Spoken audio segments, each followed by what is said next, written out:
Voir le beau en chacun avec Optical Center, la seule enseigne optique et audition présente en France et en Israël.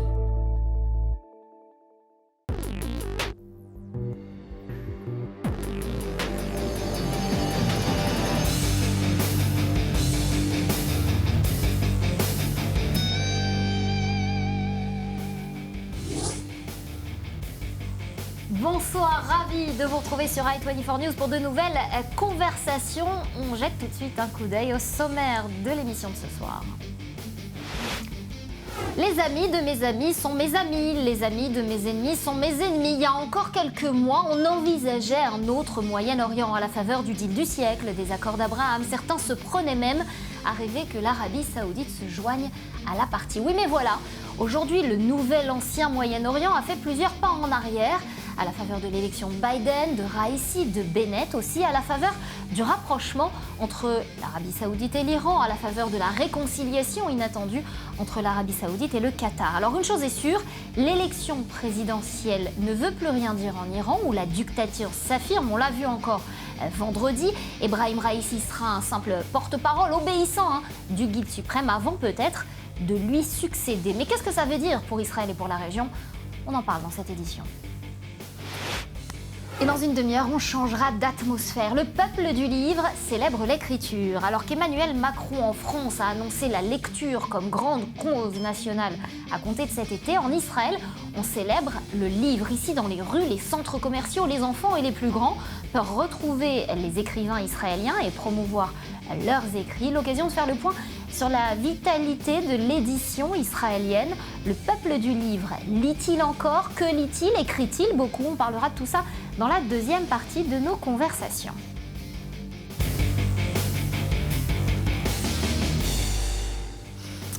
Et voilà, aujourd'hui, on va parler de l'Iran, en tout cas en première partie d'émission avec nous sur ce plateau. Myriam Shermer, journaliste, Océane Nicole de la rédaction d'i24 News, Gérard Verspierre, analyse géopolitique, chercheur à l'AFEMO, bonsoir à vous. Et puis, Michael Darmon, chef du service politique d'Europe 1, Arnaud Lacheret, professeur de sciences politiques à Bahreïn. Bonsoir à vous, messieurs, merci de participer à cette émission. Alors avant de la commencer, on l'a dit, le nouveau président iranien s'est exprimé pour la première fois, la politique ne sera pas modifiée à la faveur de l'accord sur le nucléaire. Le programme iranien n'est pas sujet à négociation. Je vous propose de l'écouter.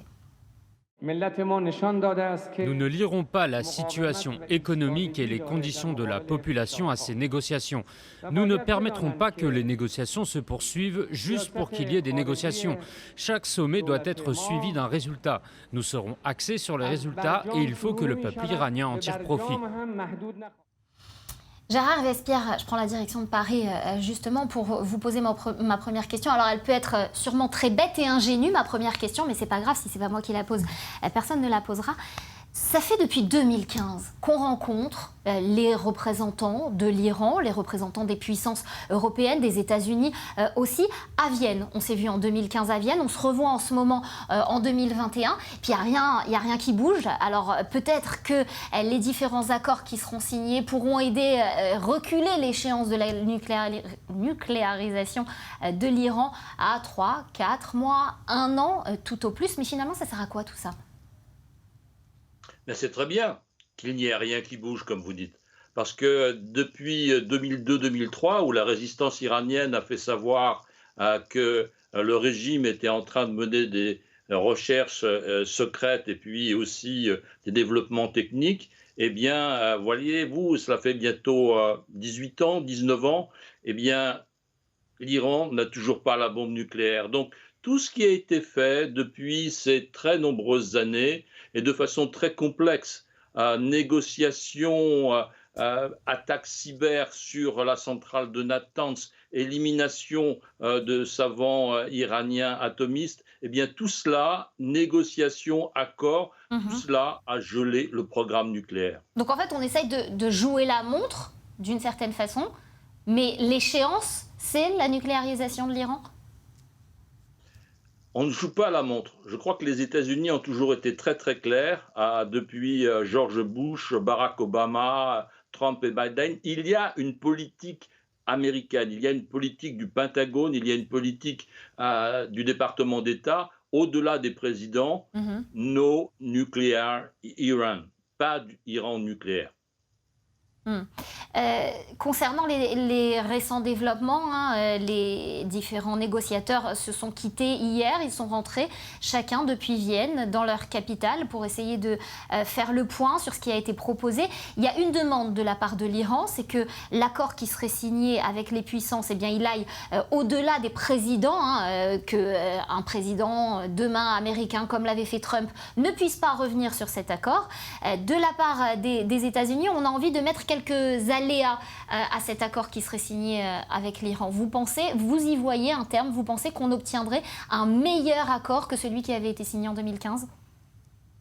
C'est ce à quoi les diplomates travaillent, n'est-ce pas? L'accord de 2015 avait quelques faiblesses. La première, c'est qu'il ne prévoyait rien au-delà de 2025. Mhm. Donc voilà, s'il y a maintenant une gestion ultérieure à 2025, il y aura forcément un progrès. Il ne prévoyait rien sur le balistique. Est-ce que les Iraniens feront un geste sur le balistique? Voyez-vous, il y a vraiment beaucoup de choses qui se trament et qui se préparent derrière le rideau. Il est bien évident que tout ce que Raisi vient de dire hier ou aujourd'hui, ce sont des effets de manche, des effets d'annonce pour la communication politique, mais non pas pour la réelle politique. Mhm. Je me tourne à présent vers vous, Arnaud Lacheret, depuis Bahreïn, justement. Comment comment elles sont perçues, toutes ces discussions avec les grandes puissances et avec l'Iran ? Et ben là, par contre, on en parle. Contrairement aux élections israéliennes où à la fin on ne comprenait plus rien, on avait arrêté d'en parler. Là, cette élection de Ibrahim Raisi, on en a parlé, on en a beaucoup parlé, pas dans les médias officiels évidemment, mais par contre, en sous-main, on en parle énormément. La dernière fois qu'il y avait un président iranien un peu offensif, c'était Mahmoud Ahmadinejad, c'était la période de 2011 au Bahreïn. C'est là où la majorité chiite, entre guillemets, du pays, manipulée ou pas par l'Iran, disent qu'il ne l'était pas. Donc, a menacé de renverser le régime. Il a fini par y avoir une répression assez lourde. Donc, forcément, c'est un très mauvais souvenir ici. Globalement, l'Iran a pendant longtemps revendiqué l'archipel que compose Bahreïn. Il considère que c'est un territoire persan. Autrement dit, le Bahreïn est le premier pays à être un petit peu nerveux. On va aller de l'autre côté du Golfe, c'est à 20 km en Arabie Saoudite. En Arabie Saoudite, c'est exactement la même chose. Moi, j'aime bien quand Ibrahim Raisi dit il n'y a rien qui s'oppose à la reprise des relations diplomatiques. Mais très bien, il n'y a aucun souci. Sauf que, pas plus tard qu'hier, il y a 17 drones armés, de fabrication iranienne évidemment, qui ont été interceptés, pour le coup, par l'Arabie Saoudite, qui sont partis du Yémen et qui visaient les provinces sud d'Arabie Saoudite. Je trouve que pour reprendre des relations diplomatiques, on peut parfois être un tout petit peu plus habile que de balancer des bombes sur le pays avec qui on veut créer des liens d'amitié.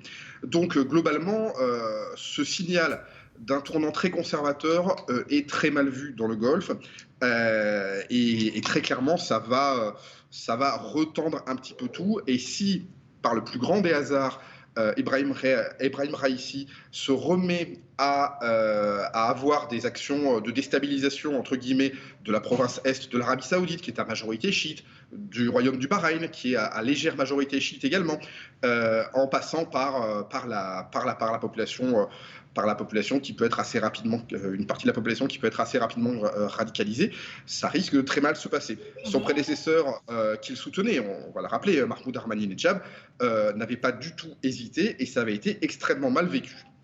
On va revenir justement dans un instant sur les personnalités d'Ahmoud Ahmadinejad d'un côté et puis de Ibrahim Raisi de l'autre.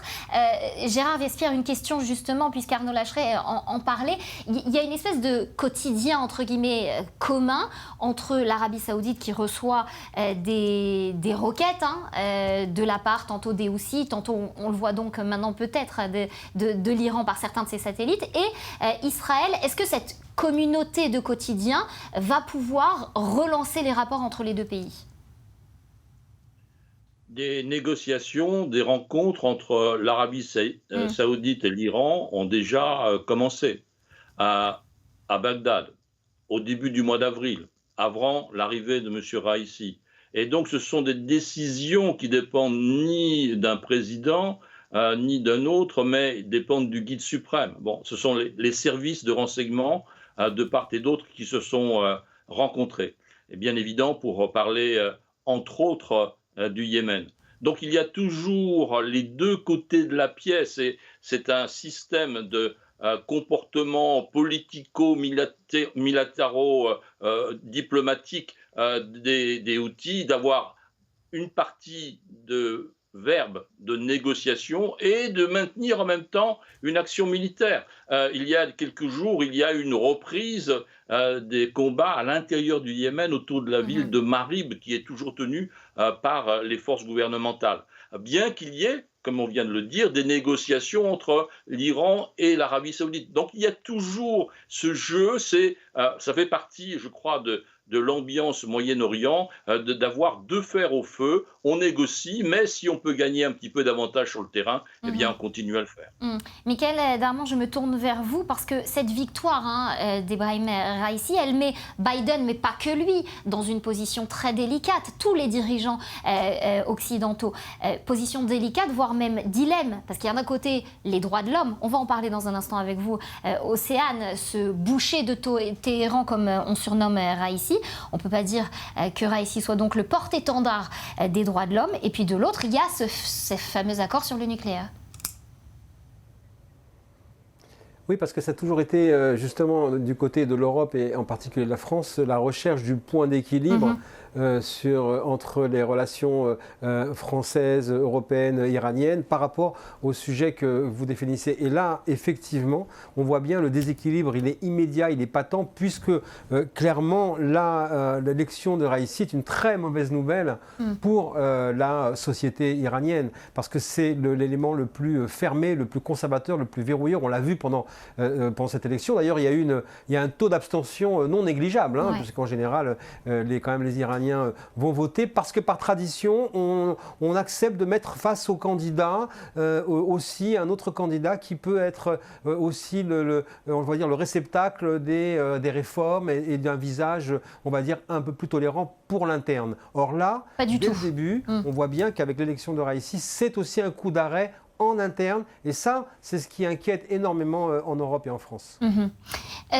Océane, justement, le président iranien qui prendra ses fonctions en août, il a une réputation qui le précède, et pas des plus belles.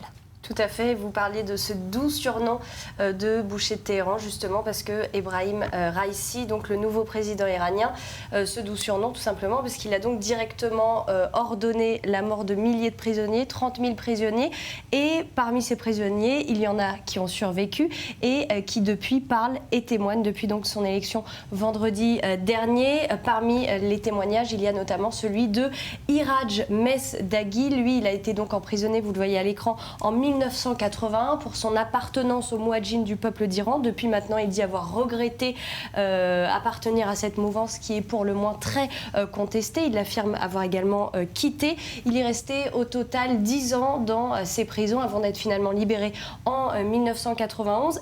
Et justement, pendant son séjour en prison, eh bien, il a pu rencontrer à plusieurs reprises Ebrahim Raïssi. Il a pu notamment être témoin des massacres qu'il a directement ordonnés et qui a conduit à la mort de milliers de personnes. Il raconte justement un triste souvenir parmi tant d'autres dans l'un de ses ouvrages où justement il explique comment il a vu un de ses amis bien, être directement choisi par le nouveau président iranien pour être tué. Regardez un extrait. J'ai été témoin de l'exécution d'un de mes amis. Raïssi l'a choisi pour le tuer. Mon ami était paralysé, il ne pouvait pas bouger. Un de mes amis a été obligé de le prendre sur son épaule pour l'amener dans la chambre d'exécution. Raïssi a ordonné cela. Je l'ai vu et je ne pourrai jamais l'oublier de ma vie. Comment Raïssi a tué et exécuté mon ami. Voilà, donc maintenant on comprend bien pourquoi il a ce doux surnom de boucher de Téhéran. Alors actuellement, Iraj Mesdaghi, que vous avez vu à l'écran, il vit en Suède, il est écrivain et il lutte quotidiennement en faveur justement des droits de l'homme dans son pays natal, donc en Iran. Il se bat aussi régulièrement pour que justice soit faite justement contre ses anciens bourreaux et ses anciens leaders donc de la République islamique d'Iran. Voilà, et toute cette interview qui sera diffusée et que vous pourrez donc retrouver mercredi soir à 22h heure israélienne, 21h heure française, dans le magazine Défense de Mathias Inbar, auquel vous participez également, Océane. Merci beaucoup d'être venu nous en parler. Alors, justement, on parlait d'Israël dans tout ça, Myriam, parce qu'il y a une inquiétude de la part des Israéliens. On pensait ces quelques derniers mois, on pensait que l'affaire s'était un peu tassée. Il y avait un certain optimisme du côté israélien, mais en fait, non. Je ne sais pas s'il y a jamais vraiment un optimisme israélien concernant l'Iran. Je pense que c'était peut-être un peu trop aller vite en besogne. On était optimiste par rapport au Golfe. Et toute la question est de savoir comment le Golfe va réagir à cette nouvelle élection. L'Iran, Naftali Bennett, donc le nouveau Premier ministre depuis cette semaine, a bien dit dans son discours d'inauguration qu'il suivrait la même politique que Netanyahou, donc pas de changement en perspective. Netanyahou, lui, de son côté, a très envie de se positionner comme le messieur sécurité sur l'Iran. Il a encore fait un discours aujourd'hui en attaquant Bennett, en disant Bennett trop faible pour pouvoir tenir tête à l'Iran. Alors justement, on va reprendre les mots de Naftali Bennett, excusez-moi de vous couper, Myriam. L'élection d'Ebrahim Raïssi est un signal pour que les puissances se réveillent, un signal de dernière minute peut-être, avant de revenir sur l'accord nucléaire. En vrai, on en attend quoi de Bennett? Oui. Ça, c'est Bennett. Mais en fait, Trump a une politique extrêmement ferme par rapport à l'Iran qui convenait très bien à Netanyahou. Et donc, effectivement, en Israël, le sujet iranien était un peu mis de côté. En 2015, quand on parlait beaucoup de négociations, l'idée qu'on allait se battre avec l'Iran, il y avait même des blagues et des sketchs à la télé en disant cet été, on fait rase campagne, il n'y a plus de Tel Aviv puisqu'on va se faire bombarder par l'Iran. Donc, c'était très dans les consciences. Et puis, ça a un peu disparu, effectivement, parce que Trump et Netanyahou travaillaient de concert. Et donc, maintenant, Biden étant revenu, toute la question est de savoir s'il va être très Obama ou s'il va être plus prudent, ou s'il va demander davantage de garanties. La grande crainte de Netanyahou à l'époque, c'était que ce fameux accord, il court que jusqu'en 25, et que 25, c'est maintenant, dans quelques années, demain. Et donc, que se passe-t-il après 25 ? Donc, toute la question est de savoir si Biden va donner plus ou moins de garanties. Ça, moi, je ne peux pas vous le dire, ce que va faire Biden, mais par contre, ce que je peux vous dire, c'est que ça donne lieu à une querelle politique israélienne, avec Netanyahou se positionnant en disant Bennett ne saura pas résister à Washington, fera ce que Washington demande, ne saura pas s'opposer comme je l'ai fait en parlant d'une politique de zéro surprise entre Israël et les États-Unis, ce qui rappelle le no daylight d'Obama. C'est-à-dire, est-ce qu'on est revenu à une période où Israël ne peut plus compter autant sur son allié américain comme à l'époque. Et donc, avec cette nervosité, avec la question de savoir comment nos alliés du Golfe vont réagir, etc. Justement, Arnaud, je vous repose cette question. On a beaucoup parlé sur ce plateau en particulier du nouveau Moyen-Orient qui était en train de naître après ces accords d'Abraham notamment. Est-ce que tout ça, on peut le mettre à la poubelle aujourd'hui ?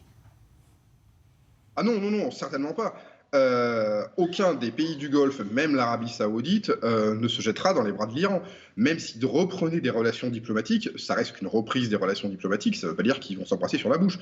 Bien au contraire. On va juste rappeler, la semaine dernière, Mohammed bin Salman, qui n'est pas non plus quelqu'un de très tendre, a donné le feu vert à l'exécution d'un militant chiite pour une manifestation contre le pouvoir à laquelle il avait participé à l'âge de 16 ans. Voilà, faut quand même bien être clair avec ça. Ils n'ont pas spécialement envie de retisser des liens avec l'Iran.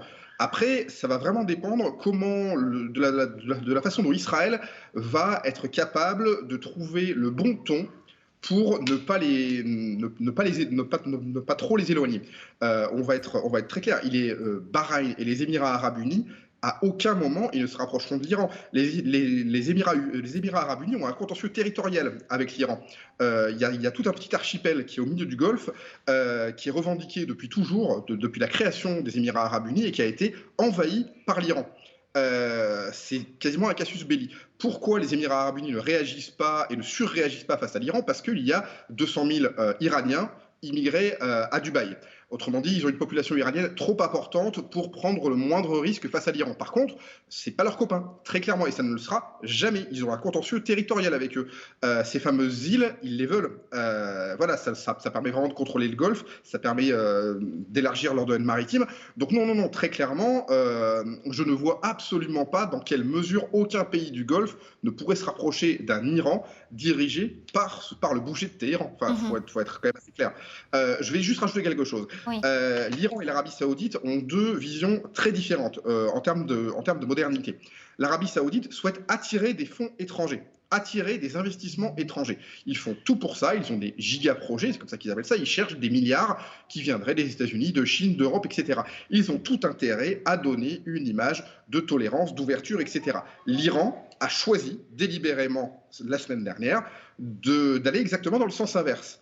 Je vois très difficilement comment ils pourraient de nouveau, ils l'ont jamais vraiment été d'ailleurs, marcher main dans la main. Enfin, il faut vraiment voir ça sur du long terme. L'Arabie Saoudite fait tout pour s'ouvrir au monde, attirer des capitaux, attirer des touristes, etc. L'Iran fait exactement le contraire. À un moment, les deux stratégies de ces deux pays sont opposées. Donc, il y aura peut-être des moments où ils se serreront la main, où ils se feront bonjour, etc. Ça ne changera rien au fond du problème. Et voilà. Mickaël, quelle doit être, dans ce cadre-là, la position des nouveaux dirigeants israéliens, puisque tout à l'heure, on l'a entendu, Benyamin Netanyahou, il s'est adressé à Yair Lapid et pas à Naftali Bennett pour gérer cette crise iranienne.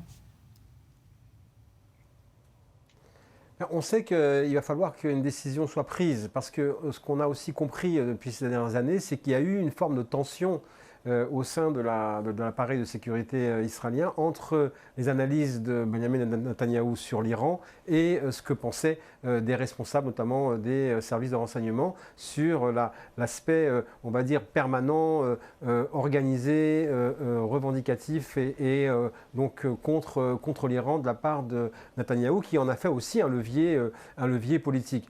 On entend depuis quelques jours les inquiétudes israéliennes sur la découverte de Raïssi qui arrive à la tête du pays. On a un peu du mal quand même à imaginer que Israël découvre dans la presse et que l'État d'Israël et que ses responsables découvrent dans la presse exactement ce qui se trame en Iran, vu la capacité d'infiltration à tout niveau et même opérationnelle via la cyberguerre qui est quand même quotidienne entre Israël et l'Iran. Donc il y a un rapport de force. La prise de position, elle existe déjà. C'est le rapport de force, c'est non nucléaire comme on l'a entendu. Ça, c'est très net. Ce qui est intéressant, c'est comment les Israéliens vont continuer à expliquer aussi au reste de l'Europe, en particulier en France, à une partie de la droite française également, qui est agitée par ce débat depuis des années, sur les relations avec l'Iran. À l'époque, par exemple, François Fillon était très opposé à Nicolas Sarkozy, parce que François Fillon avait toujours pensé qu'il fallait réorganiser les alliances et quelque part aussi être en capacité de pouvoir